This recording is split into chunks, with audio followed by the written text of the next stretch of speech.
नमस्कार, राज की बात में आपका स्वागत है। भारत और दुनिया के बीच में जो गैप था अब धीरे धीरे कम होता जा रहा है, क्योंकि हिंदुस्तान की कूटनीति, हिंदुस्तान के इंटरनल राजनीति और एक्सटर्नल संबंध ये सब पहले किसी और तरह से निर्धारित होते थे, अब उसके तरीके बदल गए। परेशानी यूरोप के देशों को, परेशानी अमेरिका को इसी बात को लेकर है कि जो भारत बिल्कुल डिफेंसिव मोड में रहता था, जो भारत की विदेश नीति के तौर पर कभी भी आक्रामकता नहीं दिखाई पड़ती थी, आज वो इतना आक्रामक क्यों हो गया। और यही वजह है कि यूरोप के देश यहां पर चाहते हैं कि भारत के अंदर सत्ता परिवर्तन हो, नेतृत्व परिवर्तन हो। नेतृत्व परिवर्तन यानी कि अब कैसे भी सत्ता फिर उन्हीं लोगों के हाथों में आ जाए जो कि विदेशों के सामने, यूरोप के सामने, अमेरिका के सामने घुटना टेकने के लिए तैयार रहते हैं, जो पूरी दुनिया में बैठे भारत विरोधियों को संरक्षण तो नहीं देंगे लेकिन उनके खिलाफ कोई कार्रवाई नहीं करेंगे। भारत को तोड़ने वाली ताकतों के साथ अगर हाथ नहीं मिलाएंगे फिर भी उसके खिलाफ कोई कठोर एक्शन, कठोर कार्रवाई नहीं करेंगे। और यही वजह है कि जो पूरे अमेरिका की वो लॉबी जो भारत में कमजोर शासन व्यवस्था चाहता है, कांग्रेस के इर्द गिर्द मंडराता है। ये जॉर्ज सोरोस का जो करोड़ों अरबों डॉलर का फंड भारत में लाने की बात की जाती है, उसकी वजह ऐसा नहीं है कि सोरोस या अमेरिकन लॉबी को भारत में कांग्रेस से प्रेम है, बल्कि उन लोगों को प्रेम इस बात से है कि कौन सी ऐसी पार्टी हिंदुस्तान में है जिसकी सरकार बनने के बाद अमेरिका हावी रह सकता है, यूरोप के दूसरे देश भारत के ऊपर हावी रह सकते हैं।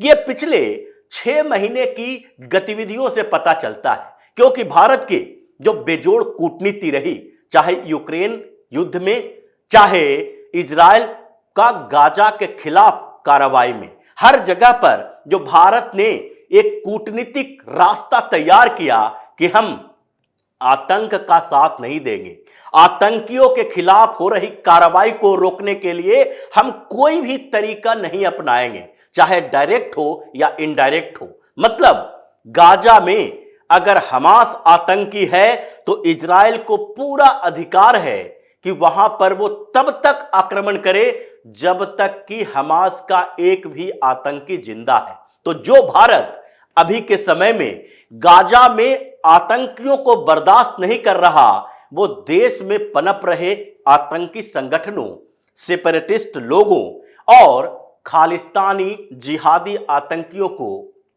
विदेश में कैसे सुरक्षित छोड़ सकता है। यह समस्या यूरोप के साथ भी हुई, यह समस्या अमेरिका के साथ भी हुई। अमेरिका पिछले दिनों से इनडायरेक्ट तरीके से भारत के ऊपर आरोप लगा रहा है, क्योंकि डायरेक्ट तरीका अमेरिका नहीं अपना सकता।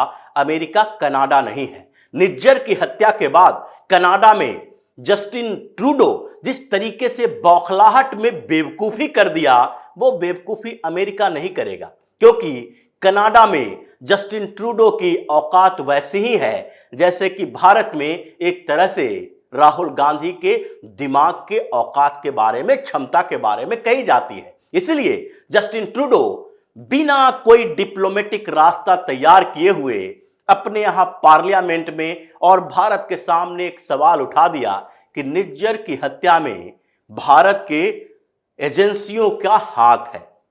अब यह बड़ा आरोप था। भारत ने सीधे कनाडा के खिलाफ कार्रवाई शुरू कर दिया, वीजा सस्पेंड हुआ, उसके खिलाफ जो बातें कही गई, यहां से जो डिप्लोमेट थे कनाडा के 40 डिप्लोमेट को यहां से भगा दिया गया, आर पार की लड़ाई हो गई।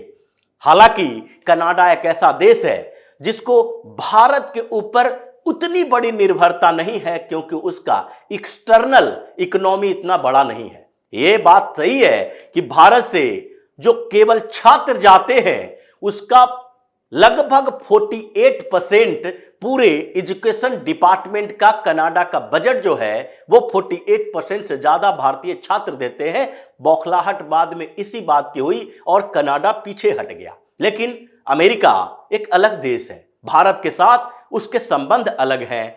चीन को बैलेंस करने के लिए भारत चाहिए। भारत में अर्थव्यवस्था जो बढ़ रही है, यहां जो साधन डेवलप हो रहे हैं, यानी कि भारतीय बाजार को अमेरिका के लिए जरूरत है। अगर अमेरिका भारतीय बाजार को सही तरीके से इस्तेमाल नहीं करेगा, अगर भारत ने अमेरिका के खिलाफ वैसे ही रुख अपनाया जैसे कनाडा के खिलाफ अपनाया है, तो अमेरिका के अंदर विद्रोह हो जाएगा। सिर्फ सोशल मीडिया प्लेटफॉर्म की बात भी करें तो वहां पर गूगल, अमेजन या फिर ऐसे ही व्हाट्सएप, फेसबुक, ये सब जो है भारतीय बाजार से अरबों डॉलर का कारोबार करते हैं। और उसके अलावा ऑनलाइन प्लेटफॉर्म, उसके अलावा दोनों देशों के बीच का व्यापार, हथियार का सौदा, ये अरबों अरब डॉलर का व्यापार अगर ठप पड़ता है, भारत को तो उसका सब्स्टिट्यूट मिल जाएगा। कोई अलग देशों के साथ ये सारे चीज मिल जाएंगे, लेकिन अमेरिका में जो स्थिति होगी वो वहां के राष्ट्रपति भी समझ पा रहे हैं। और यही कारण है कि जब पन्नू की हत्या की साजिश की बात हुई कि पन्नू को मारना चाहता है, भारत ने ऐसे कोई तरीके इजाद किए हैं कि वहां पर पन्नू को मरवाने की कोशिश की जा रही है। यह बात हुई, अमेरिका ने भारतीय सिक्योरिटी एजेंसियों के साथ भी बातचीत की, पूरा सिक्योरिटी कंसर्न शेयर किया और कहा कि अभी भारत के अंदर जो खालिस्तानियों का नेटवर्क है, उसमें हम जो इनपुट दे सकते हैं वो दे रहे हैं। लेकिन फिर भी अगर अमेरिका की धरती पर पन्नू की हत्या होती है तो अमेरिका की बदनामी होगी। भारत ने इसे माना, लेकिन अमेरिका की धरती पर, यानी कि अमेरिका और कनाडा दोनों जगह का नागरिक है, दोनों देशों का नागरिक गुरपतवंत सिंह पन्नू है। और पन्नू एक खालिस्तानी सेपरेटिस्ट है, वो खालिस्तान की मांग करता है। वो पूरी दुनिया में सिखों के बीच जनमत संग्रह करवाया था कि भारत से अलग होना चाहिए या नहीं खालिस्तान, यानी पंजाब का क्षेत्र जिसे खालिस्तान नाम देता है। अगर पन्नू इस तरह के हरकत कर रहा है, भारत में धमकी दे रहा है, तो सबसे पहले अमेरिका को लगा इसे रोकने का तरीका क्या हो सकता है, क्योंकि सीधे भारत सरकार से हम इस तरह के आरोप नहीं लगा सकते। अगर आरोप लगाएंगे तो फिर हिंदुस्तान की सरकार अभी जो है वो बेइज्जती महसूस नहीं करेगी। अगर उस बेइज्जती को बर्दाश्त करने वाली पहले की सरकारें होती तो वो कर सकते थे, लेकिन आज की सरकार भारत की जो है वो इतनी मजबूत है कि अगर सीधे आरोप लगाए तो हमारे साथ भी वही करेगी जैसे कि कनाडा के साथ हुआ। इसलिए इनडायरेक्ट वे लाया गया। ये रिपोर्ट लीक करवाई गई यूके के अखबारों में, फिनेंशियल टाइम्स में और यूके डेली में। ये रिपोर्ट लीक करवाया अमेरिका ने, और उसने एक रिपोर्ट दी कि अमेरिका ने यह माना है कि भारत की भूमिका है पन्नू की हत्या की साजिश में। और फिर धीरे धीरे ये बात फैली। भारत ने भी ये कहा अभी कोई ऐसी रिपोर्ट हमारे पास नहीं है, लेकिन अमेरिका ने जो सिक्योरिटी कंसर्न दिया है, जो बातें कही है, जिसके आधार पर पिछले दिनों पन्नू के खिलाफ यूएपीए लगाया गया और यहां पर एनआईए के छापे पंजाब और हरियाणा में पड़े, जिसमें कई जो पन्नू के सहयोग करने वाले यहां के लोग हैं वो गिरफ्तार किया गया और उससे कुछ इनपुट भी मिले। लेकिन अमेरिका की समस्या यह है कि पन्नू ये राइट टू एक्सप्रेशन और फ्रीडम ऑफ स्पीच के नाम पर भारत विरोधी काम कर रहा है, और वहां पर वो अटॉर्नी है, यानी कि अमेरिका का एक बड़ा वकील है, कनाडा का भी नागरिक है। और इसलिए अमेरिका को लगता है कि हमारी धरती पर अगर इसकी हत्या होती है तो हमारी बदनामी होगी। उसने रिपोर्ट लीक करवाई और फिर यह भारत सरकार के लिए था कि हम इस पर क्या प्रतिक्रिया दें। भारत सरकार की तरफ से, विदेश मंत्रालय की तरफ से यह प्रतिक्रिया दी गई कि हमारी इसमें कोई भूमिका नहीं है, लेकिन अमेरिका ने जो रिपोर्ट सौंपी है उस पर एक हम हाई लेवल कमेटी बना रहे हैं, वो जांच करेगी कि किन लोगों की भूमिका है। क्योंकि हिंदुस्तान के अंदर जो बात चल रही है कि जितने भी खालिस्तानी आतंकी हैं उसका ड्रग डीलर से के साथ कनेक्शन है। और यही नहीं, ड्रग्स, हथियार सप्लाई करने वाले और उसके साथ जो किलर हैं, जो यहां पर माफिया चलाते हैं, कई गैंग जो चलाते हैं विश्नोई टाइप के, ये सारे लोग एक दूसरे से कनेक्टेड हैं। और उसके अलावा इसका कनेक्शन पंजाब के म्यूजिक इंडस्ट्री से है, पंजाब के फिल्म इंडस्ट्री से भी है, और कहीं ना कहीं ये बॉलीवुड तक भी घूमता है। यानी पूरे नेक्सस को तोड़ने की कोशिश भारत सरकार तो जरूर कर रही है, लेकिन अभी सेपरेटिस्ट आंदोलनकारी या जो आतंकी है उसकी हत्या ये हथियार डीलर, म्यूजिक में इंडस्ट्री के लोग या फिर गैंग कौन कर रहा है, इसके लिए हाई लेवल कमेटी बनाई गई। लेकिन एक व्यक्ति पकड़ा गया चेक रिपब्लिक में, वो व्यक्ति था निखिल गुप्ता। निखिल गुप्ता के पकड़े जाने के बाद अमेरिका के जुडिशियल डिपार्टमेंट को एक सबूत मिला, जिसे कहा जा रहा है कि भारत का ये एक तरीका है जो कि पन्नू को टारगेट किलिंग करवा रहा है। निखिल गुप्ता चेक रिपब्लिक में पकड़ा गया और उसके बाद उससे पूछताछ की गई। पूछताछ में अमेरिका के जुडिशियल डिपार्टमेंट को कुछ सबूत मिले और वहां पर उसने क्या कहा कि इसके खिलाफ, निखिल गुप्ता के खिलाफ एक आरोप लगाया, और वो आरोप है मर्डर के लिए कॉन्स्पिरेसी करना और मर्डर के लिए हायर कॉन्स्पिरेसी करना। किसी को दूसरे को हायर किया गया टारगेट किलिंग के लिए और उसके लिए कॉन्स्पिरेसी किया गया। इसमें पता चला कि निखिल गुप्ता अगर किसी को हत्या करवाने की बात की जा रही है तो उसने पन्नू की हत्या की बात कही है, और उसके लिए जो सबूत थोड़े बहुत मिले हैं वो है कि $1,00,000 उसने उस व्यक्ति को दिया जिसके नाम का जिक्र अभी तक नहीं हुआ है, जो कि पन्नू की हत्या करेगा। $1,00,000 में यह डील तय हुआ था, और उस डील में अभी अमेरिका को इस बात के लिए कंफ्यूजन है कि यूएस में कोई अंडर कवर एजेंट है, हो सकता है अमेरिका का ही, जिसे $1,00,000 दिया गया था। अमेरिका के अंडर कवर एजेंट के बारे में सबको जानकारी है, पूरी दुनिया में घूम घूम कर टारगेट किलिंग करता है।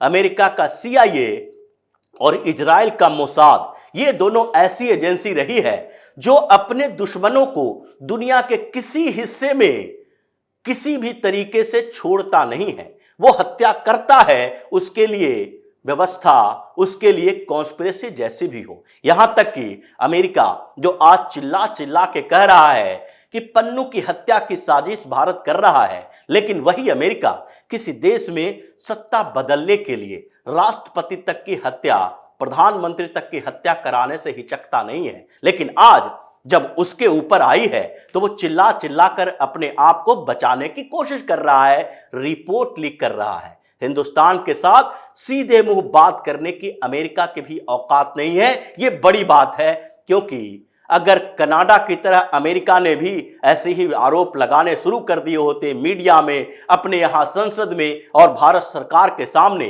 तो फिर दोनों के बीच आर पार की लड़ाई होती। लेकिन अमेरिका समझदार है, वो जानता है कि हमें क्या करना है। निखिल गुप्ता अरेस्ट है और पन्नू अभी डरा हुआ है, क्योंकि ये थ्रेटन जो होता है कि अगर तुम नहीं सुधरे तो तुम्हारी हत्या करा दी जाएगी। अब देश का दुश्मन, देशद्रोही दुनिया के किसी भी कोने में हो, चाहे कनाडा में, यूके में, यूएस में, दुबई में, कोई भी बच नहीं पाएगा। ये अब भारत सरकार की पॉलिसी है और भारत सरकार ये आक्रामक तरीका अपनाई है। कैसे ये पकड़ा जाएगा, कैसे लाया जाएगा, या फिर अपनी एक्टिविटी कम करेगा, उसके लिए एजेंसियां हैं अलग अलग। सिक्योरिटी एजेंसी भी है, रॉ जैसी एजेंसी भी है जो अपना काम कर रही है। लेकिन ये बदली विदेश नीति, बदलते हुए कूटनीति और भारत की बढ़ती हुई ताकत, ये यूरोप अमेरिका को भी परेशान कर रहा है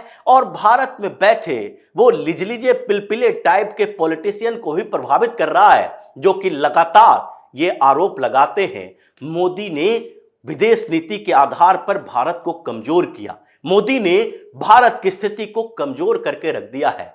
यानी इन लोगों की समस्या ये है कि सत्ता में आए, मनमोहन सिंह की तरह प्रधानमंत्री दें जो विदेशों में जाकर बोल भी ना पाए, अपनी बात रखने की तो अलग ही तरीके होते हैं। लेकिन अभी जो स्थिति है अलग है, और यही कारण है कि पूरी दुनिया हैरान है कि आज भारत किस तरीके से अपने मुल्क के द्रोहियों को, देशद्रोहियों को पूरी दुनिया से ढूंढ ढूंढ कर लाने की कोशिश कर रहा है, या लाओ या फिर वहीं पर निपटा दो। ये बड़ी नीति है जिसके कारण अमेरिका भी हैरान, यूरोप भी हैरान है और भारत उसी दिशा में बढ़ रहा है। तो इसी तरह की खबरों के साथ फिर से हाजिर होंगे।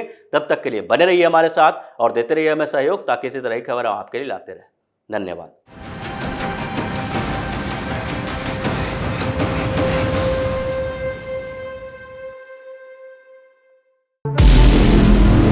हमारे व्रत, हमारी परीक्षा, लक्ष्य तक पहुंचने की हमारी संयमित प्रतीक्षा। हमारे छठ से और हमारे हठ से पूरी दुनिया वाकिफ है। हमें विकल्प पर नहीं, अपने दृढ़ संकल्प पर अटूट विश्वास है, क्योंकि हार हम मानेंगे नहीं और विपरीत परिस्थितियों पर प्रहार हम छोड़ेंगे नहीं, जब तक हमारी जीत सुनिश्चित नहीं हो जाती, क्योंकि हम बिहार से हैं। कैपिटल टीवी पर मैं अमित प्रकाश लेकर आ रहा हूं बिहार पर एक ब्रांड न्यू स्पेशल शो, हम बिहार से हैं।